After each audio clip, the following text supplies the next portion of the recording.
A partir de aquí ya nos referimos a las personas morales del título segundo. Entonces ya nos queda claro que es una residencia para efectos de impuestos sobre la renta y que es un establecimiento permanente. Ahora, ya enfocándolo a las personas morales del título segundo, el título segundo empieza en el artículo 9 y tiene varios capítulos. Capítulo primero, los ingresos; capítulo segundo, las deducciones; capítulo tercero, el ajuste por inflación; capítulo cuarto. Todo esto es nada más del título segundo, de las personas morales del régimen general, de las pérdidas del régimen opcional, de los coordinados, régimen de actividades agrícolas ganaderas, de las obligaciones de las personas morales. 9 capítulos del título segundo. Y dice el artículo 9, ya en las personas morales del título segundo. Las personas morales deberán calcular el impuesto sobre la renta aplicando el resultado fiscal obtenido en el ejercicio, la tasa del 30%. Si eres una persona moral del título segundo de la ley del ISR, el ISR se determina de la manera siguiente. Resultado fiscal lo vas a multiplicar por la tasa de impuesto. La tasa de impuesto es el 30%. Y eso te va a dar el ISR, ¿sí?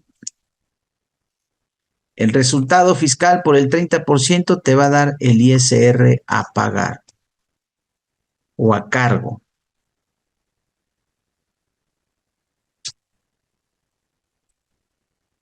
Las personas morales deberán calcular el impuesto sobre la renta aplicando el resultado fiscal obtenido en el ejercicio, la tasa del 30%. Muy bien, al resultado fiscal lo multiplicas por el 30% y ese es tu ISR. Oye, ¿y qué es el resultado fiscal?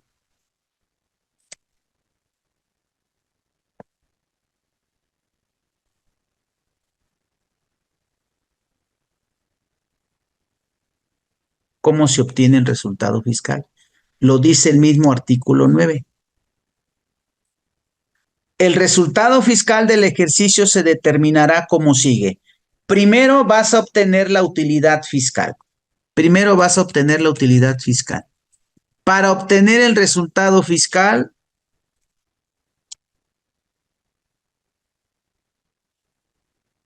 primero debe obtenerse la utilidad fiscal. Ah, ¿y cómo se obtiene la utilidad fiscal?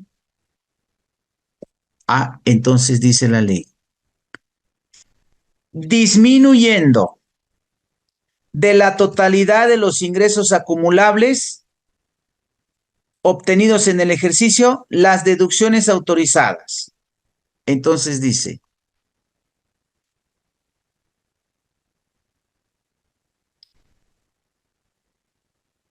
ingresos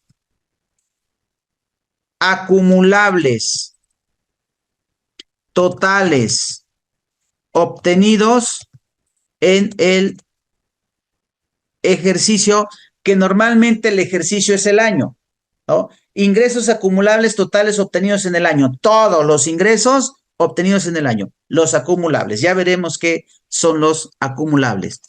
Y entonces dice, disminuyendo de la totalidad de los ingresos acumulables obtenidos en el ejercicio, las deducciones autorizadas. Entonces, eso menos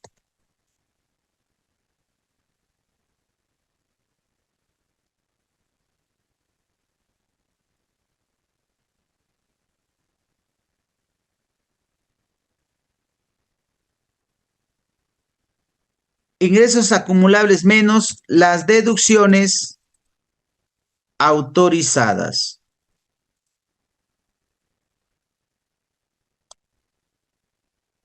ingresos acumulables, las deducciones autorizadas y la PTU pagada en el ejercicio. También le vas a restar la PTU pagada en el ejercicio. Esa resta te va a dar la utilidad fiscal.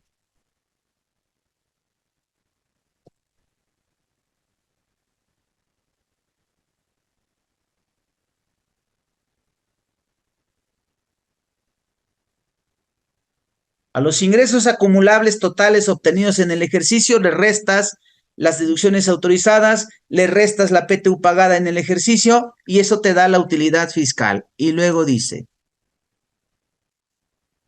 a la utilidad fiscal del ejercicio se le disminuirán, en su caso,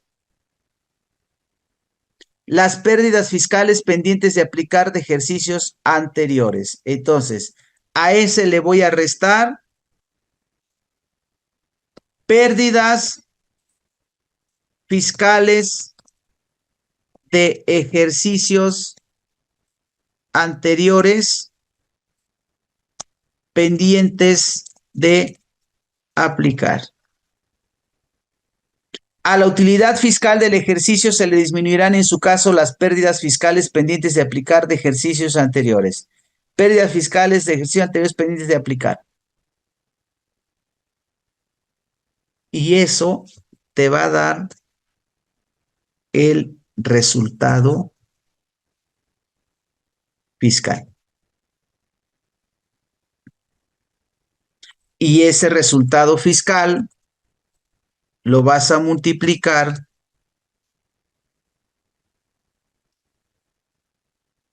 por la tasa de impuesto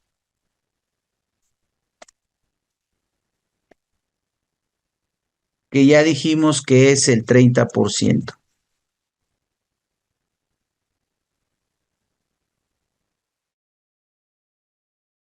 Y eso te va a dar el ISR a pagar. ¿Sí? El impuesto se pagará mediante declaración que presentarán ante las oficinas autorizadas dentro de los 3 meses siguientes a la fecha en la que termine el ejercicio fiscal. A más tardar en marzo. Ingresos acumulables menos deducciones autorizadas menos PTU pagada en el ejercicio igual a utilidad fiscal del ejercicio menos pérdidas fiscales pendientes de aplicar de ejercicios anteriores igual a resultado fiscal por la tasa de impuesto igual al impuesto. Y dice, el impuesto se pagará mediante declaración que presentarán ante las oficinas autorizadas dentro de los 3 meses siguientes. Ese impuesto lo vas a pagar dentro de los 3 meses siguientes, a más tardar el 31 de marzo. Tienes todo enero, todo febrero y todo marzo. Muy bien, entonces, la fórmula decimos, ingresos acumulables, deducciones autorizadas, PTU pagada. Utilidad fiscal, en su caso, si traes pérdidas fiscales de años anteriores, las puedes restar. Si no traes, pues no restas nada. Y la utilidad fiscal será igual al resultado fiscal. Ingresos. ¿Qué son ingresos? Para efectos fiscales. Porque si estamos hablando de las disposiciones fiscales, pues buscamos la definición del concepto fiscal. ¿Qué es un ingreso fiscal? ¿Qué es un ingreso para efectos fiscales? En la transcripción del artículo primero de la Ley del Impuesto sobre la Renta, dicho impuesto lo pagamos respecto de nuestros ingresos. Me regreso al artículo primero y dice, las personas físicas y morales están obligadas al pago del impuesto sobre la renta en los siguientes casos. Las residentes en México respecto de todos sus ingresos. ¿Qué es un ingreso? Las residentes en el extranjero que tengan establecimiento permanente en México respecto de los ingresos en ese establecimiento. Los residentes en el extranjero respecto de los ingresos procedentes de fuentes de riqueza situadas en territorio nacional. Entonces, el impuesto sobre la renta se paga sobre los ingresos. ¿Y qué es un ingreso?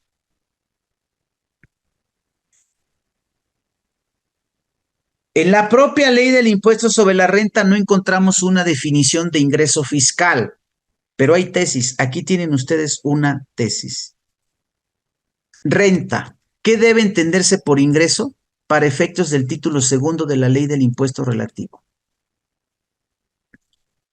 Dice, si bien la ley del impuesto sobre la renta no define el término ingreso, ello no implica que carezca de sentido o que ociosamente el legislador haya creado un tributo sin objeto, toda vez que a partir del análisis de las disposiciones legales aplicables es posible definir dicho concepto, es posible definir ingreso como cualquier cantidad que modifique positivamente el haber patrimonial de una persona. Eso es ingreso.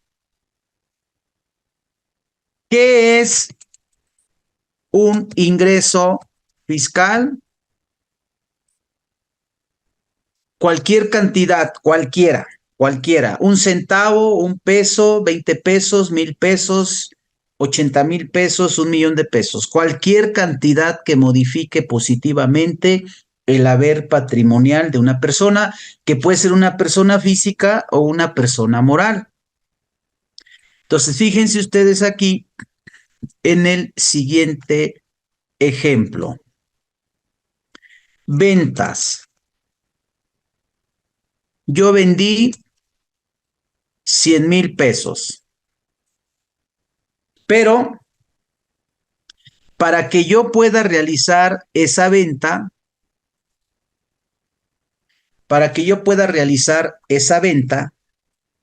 gasté en algo.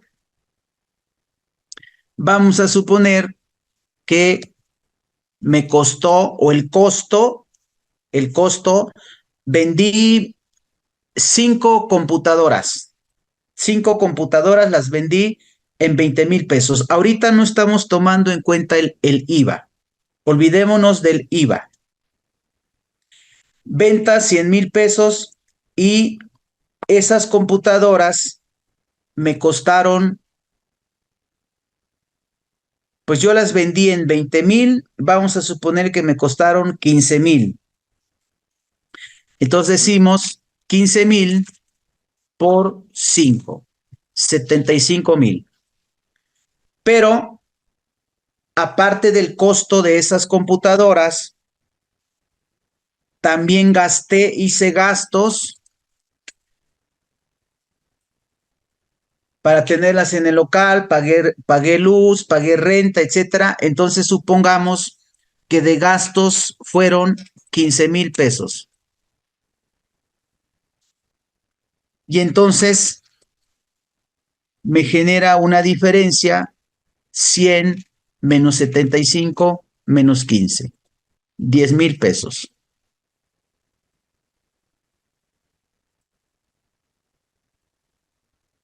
Este viene siendo mi ingreso, esos 10,000 pesos. ¿Sí? No las ventas, no las ventas. Las ventas fueron 100,000, pero yo gasté. Al final lo que a mí se me queda son esos 10. Porque independientemente de que ya me las hayan pagado o de que yo ya haya pagado a mis proveedores, para vender esas computadoras, yo tuve que comprometerme entre el proveedor de las computadoras y otros proveedores como Comisión Federal de Electricidad, Telmex, etcétera. Y entonces yo les debo a ellos para poder vender esas computadoras. Entonces, en este caso, decimos, esa viene siendo la diferencia positiva en mi haber patrimonial. Diferencia positiva en mi haber patrimonial. Y entonces, dicha cantidad es mi ingreso fiscal. y yo tendría que pagar el impuesto sobre la renta sobre los 10,000. Esta fórmula que pusimos aquí, ¿sí? En realidad, cuando llegamos aquí a la utilidad fiscal o llegamos aquí al resultado fiscal, en realidad no es otra cosa más que el ingreso fiscal. Y cuando decimos aquí ingresos acumulables, diríamos valor de las ventas o de los servicios. ¿Sí? Entonces, la utilidad fiscal o el resultado fiscal en realidad viene siendo el ingreso fiscal, que es la diferencia positiva en el haber patrimonial, solo que hay un problema. Hay un problema con esta definición, porque esta definición dice cualquier cantidad que modifique positivamente el haber patrimonial. Entonces, fíjense, yo les voy a poner aquí caso 1.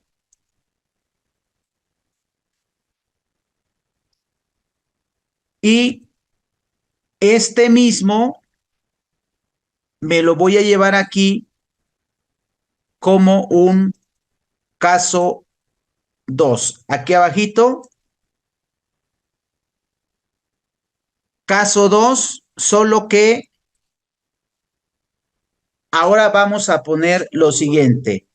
Aquí en esta columna les voy a poner a manera de ejemplo CFDI. Por las ventas sí hay CFDI. Y aunque no haya CFDI, la autoridad de todas formas me va a pedir que yo considere esas ventas aunque no haya expedido la factura. ¿Y cómo se dará cuenta la autoridad? Por ejemplo, si me depositaron, ¿no? En mi estado de cuenta. O si yo compré las computadoras y me revisa y se da cuenta que ya no las tengo, la autoridad me va a decir, ya las vendiste. Entonces, la autoridad sí tiene forma, incluso compulsarme con el proveedor. El proveedor va a decir, pues fíjate que Víctor me compró 5 computadoras, pero no quiso que yo se las facturara. Entonces, la autoridad sí tiene forma de revisar que yo compré unas computadoras y las vendí. Primero, con el estado de cuenta. A ver, aquí te depositaron 100,000 pesos y eso es porque vendiste 5 computadoras en 20,000 pesos. Y si yo soy muy listo y le digo a mi cliente, págame en efectivo, otra forma que tiene la autoridad para detectarlo es que me va a decir, a ver, compraste 5 computadoras, aquí está la factura, mira. Aquí está la factura. Compraste 5 computadoras, ¿dónde están? No las tienes, ya las vendiste. Entonces, primero, estado de cuenta. Segundo, inventario. Y si soy muy vivo y le digo a mi proveedor, no, no me factures. Entonces, fíjense, yo soy muy listo y le digo al proveedor, no me factures. Véndeme las computadoras, pero no me las factures. Así yo digo, no, pues la autoridad ya no se va a dar cuenta que compré computadoras. Y las vendo y le digo a mi cliente, págamelas con efectivo y no las deposito. Ya no tiene forma de revisar. Entonces, fíjense, ya no puede checar mi inventario porque nunca compré. No encuentra el depósito en mi estado de cuenta porque yo soy muy listo y digo efectivo, ya. Pero ¿qué pasa si por alguna razón le está haciendo una auditoría a mi proveedor? Y entonces ahí a mi proveedor le va a decir, oye, a ver, te faltan 4 computadoras. Sí, ya las vendí. ¿A quién se las vendiste? A Víctor. Sí, entonces, hay varias formas en que la autoridad se puede dar cuenta que yo estoy omitiendo ingresos o que yo estoy omitiendo facturar. Otra forma es, oye, Víctor, ¿cómo gastas? Pagas luz, pagas renta y no vendes.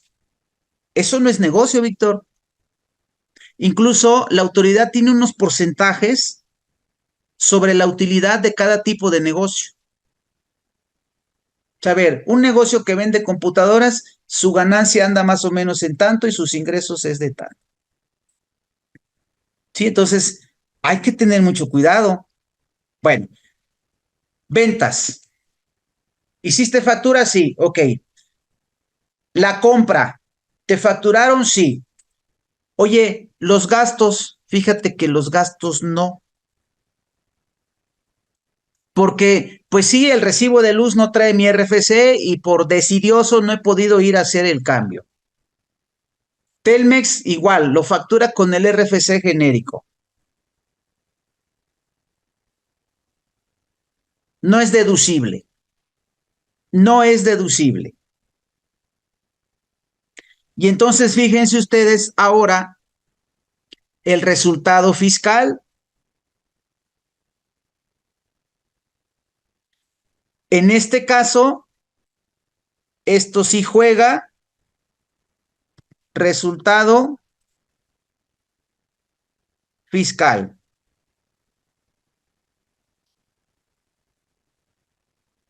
Esto también juega, pero esto no juega, porque no hay CFDI. Y entonces ahora fíjense ustedes, ¿de cuánto sería mi ingreso fiscal? De 25,000. Ya no es cierto esto. Cualquier cantidad que modifique positivamente el haber patrimonial, porque por no cumplir requisitos fiscales, yo tengo que pagar el impuesto sobre la renta sobre 25,000, pero yo no tengo 25. Estos 15 ya no los tengo, estos 15 ya los pagué a los proveedores, ya los gasté, a mí solo se me quedan 10.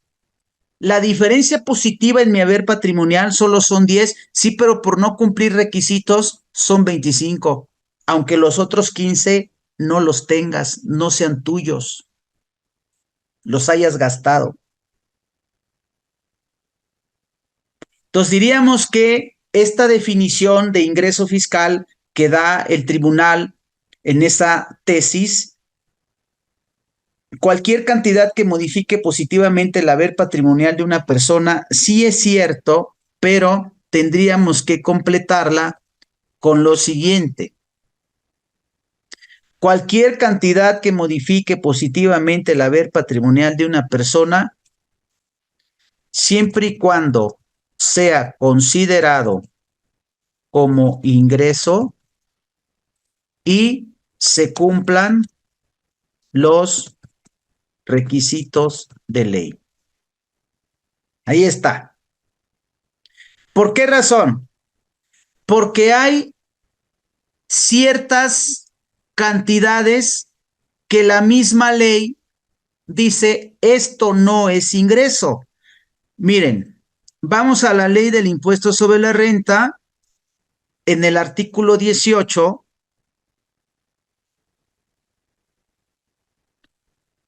dice, se considera, para los efectos de este título se consideran ingresos acumulables, además de los señalados en otros artículos de esta ley, los siguientes. Entonces, aquí hay varias fracciones que dice es ingreso, es ingreso, es ingreso. Y luego, nos vamos al 16 y el 16 dice, artículo 16. Las personas morales residentes en el país, incluida la asociación en participación, acumularán la totalidad de los ingresos en efectivo, en bienes, en servicio, en crédito o de cualquier otro tipo que obtengan en el ejercicio, incluso los provenientes de sus establecimientos en el extranjero. El ajuste anual por inflación acumulable es el ingreso que obtienen los contribuyentes por la disminución real de sus deudas. Entonces, fíjense, para los efectos de este título, no se consideran ingresos los que obtengan el contribuyente por aumento de capital. ¿Sí? Allí hay un aumento de capital para la empresa porque los accionistas depositaron 100,000 pesos, pero no hay una diferencia positiva en el haber patrimonial, porque entró dinero, pero es dinero de los accionistas. Tampoco se considera ingreso los que obtenga por pago de la pérdida por sus accionistas. por primas obtenidas por la colocación de acciones que emita la propia sociedad o por utilizar para evaluar sus acciones el método de participación, ni los que obtengan con motivo de la revaluación de sus activos y de su capital. Tampoco se consideran ingresos acumulables para los efectos de este título los ingresos por apoyos económicos o monetarios que reciban los contribuyentes a través de los programas previstos en los presupuestos de egresos de la Federación, de las entidades federativas, siempre que los programas cuenten con un padrón de beneficiarios. Entonces, vean, hay varios conceptos que la misma ley dice estos no son ingresos. Entonces, habrán casos en los que sí modifique positivamente mi haber patrimonial, pero la misma ley dice esto no es ingreso. Por eso acá les estoy poniendo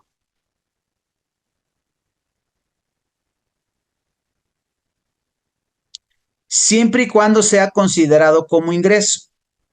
Y además se cumplan los requisitos de ley, porque, por ejemplo, aquí este no es una diferencia positiva en el haber patrimonial. En realidad, la diferencia positiva en mi haber patrimonial son 10,000, es decir, ¿en cuánto se incrementa mi patrimonio?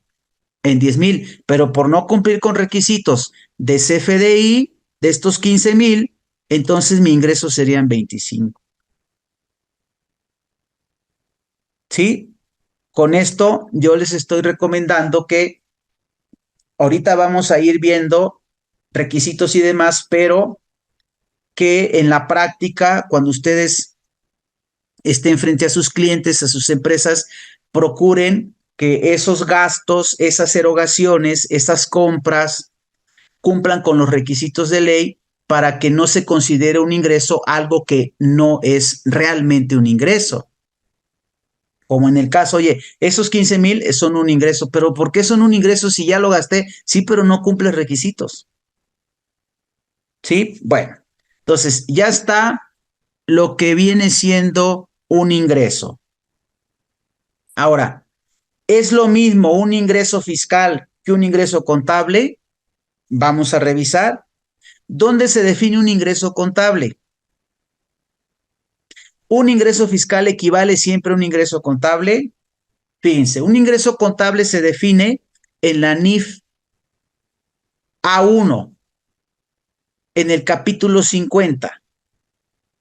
Dice, un ingreso es el incremento de los activos o el decremento de los pasivos de una entidad durante un periodo contable con un impacto favorable en la utilidad o pérdida neta. Vamos a ver. Vamos a ver aquí la definición de ingreso. Miren, pensemos aquí. Voy a dibujar una cuenta T. Pensemos que esto sea un activo. Un ingreso es el incremento de los activos.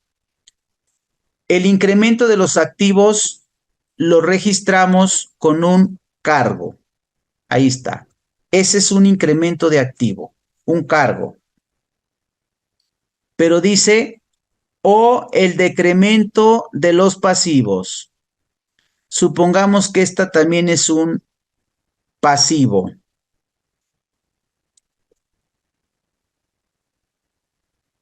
Este es un pasivo.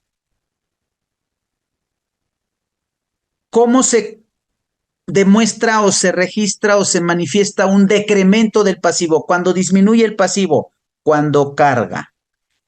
Entonces, ¿este es un incremento de activo o un decremento de pasivo?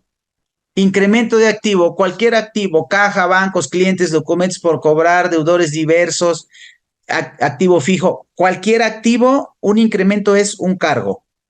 Cualquier pasivo, proveedores, acreedores, impuestos por pagar, cuentas por pagar, préstamos, cualquier pasivo disminuye cuando se carga.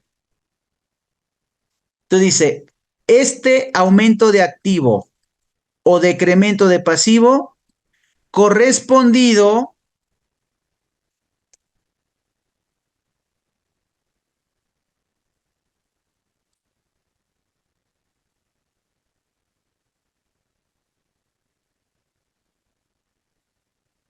Dice, con un impacto favorable en la utilidad. Esta es la utilidad.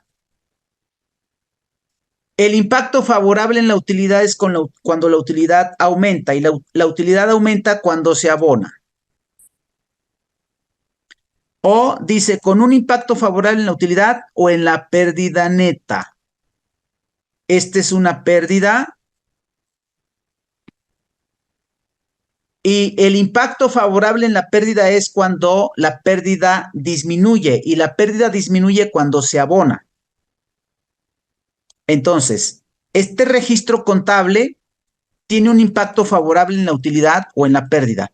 Y este registro contable es un incremento de activo o disminución de pasivo. Entonces dice la norma, estas dos combinadas representan un ingreso.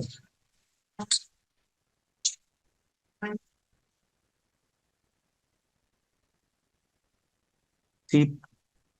Esas dos combinadas son un ingreso.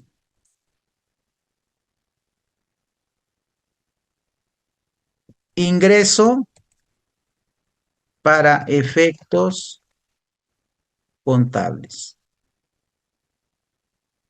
Incremento de activo o decremento de pasivo con un impacto favorable en la utilidad o en la pérdida. Ahí está. Cuando cargas el activo y abonas resultados, cuando abonas el pasivo y cuando cargas el pasivo y abonas resultados, ese es un ingreso.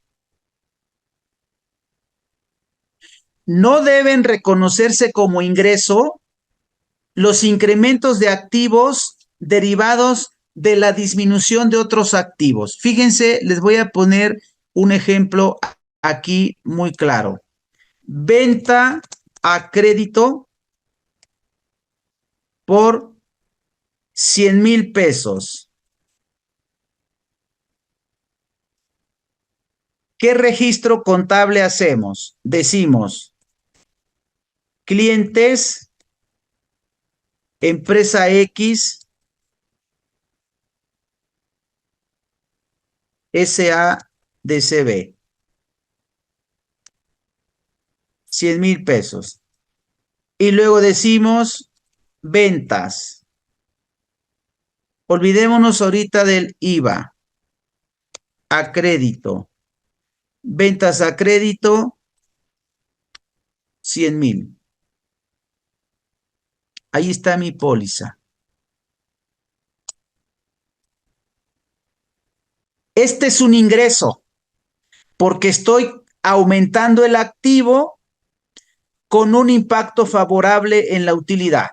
Ese es un ingreso. Ahora fíjense, pago del cliente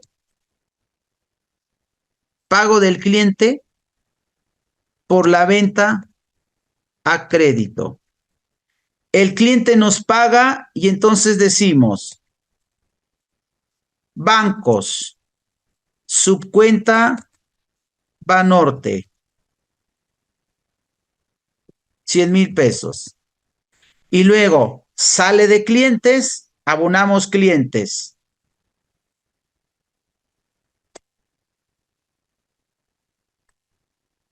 $100,000.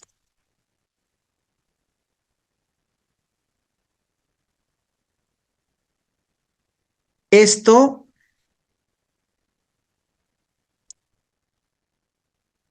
sí tenemos un aumento de activo, pero su contrapartida es una disminución de activo. Entonces, aquí aumenta un activo, pero disminuye otro activo. Y entonces dice la norma, no deben registrarse como ingreso los incrementos de activos derivados de la disminución de otros activos.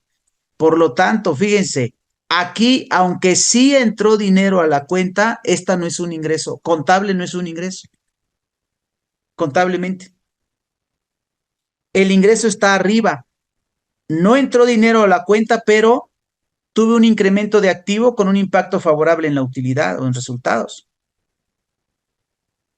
Entonces, como este es un ingreso, esta es una póliza de ingreso. Como este no es un ingreso, este es una póliza de diario.